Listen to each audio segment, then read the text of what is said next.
Hi friends, welcome to Nellore వంటకాలు. ఈరోజు recipe pesarattu. ఒక గ్లాస్ పచ్చి పెసలు తీసుకోవాలి, పావు గ్లాస్ బియ్యం తీసుకోవాలి,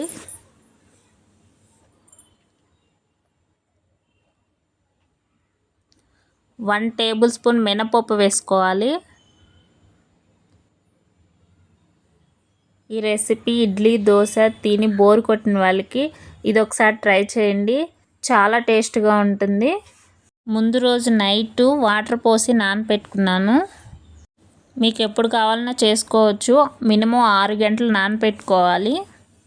పొద్దున్న కల్లా పెసరపప్పు బాగా నానిపోయింది. ఒకసారి చూడండి, బాగా నానింది.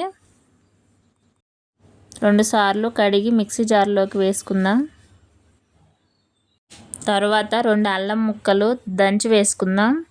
2 పచ్చిమిర్చి వేసుకుందాం. తగినంత రాళ్ళ ఉప్పు వేసుకోవాలి. తర్వాత మిక్సీ పట్టుకుందాం. ఇలా వచ్చే వరకు మిక్సీ పట్టుకోవాలి. తర్వాత 1 టేబుల్ స్పూన్ పసుపు, 1 టేబుల్ స్పూన్ జీలకర్ర వేసుకోవాలి. తర్వాత బాగా మిక్స్ చేసుకోవాలి.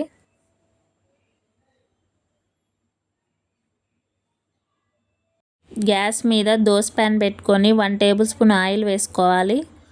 1 మీడియం సైజు ఆనియన్ కట్ చేసుకొని దోరగా వేయించుకోవాలి.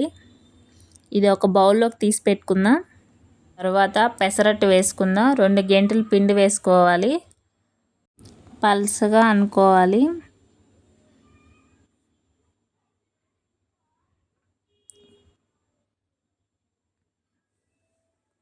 తర్వాత 1 టేబుల్ స్పూన్ ఆయిల్ వేద్దాం. పెసరట్టు టర్న్ చేసుకుందాం, పచ్చివాసన పోతుంది. చివరగా ఆనియన్స్ వేసుకోవాలి. కొత్తిమీర కూడా వేసుకుందాం. చాలా బాగుంటుంది. ప్లేట్లోకి తీసేసుకుందాం.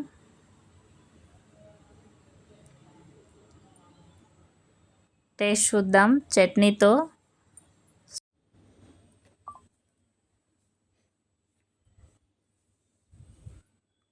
చాలా టేస్టీగా ఉంది. ఇది మీకోసం ఫ్రెండ్స్. ఈ వీడియో మీకు నచ్చితే లైక్ చేయండి, షేర్ చేయండి, సబ్స్క్రైబ్ చేసుకోండి. Thank you.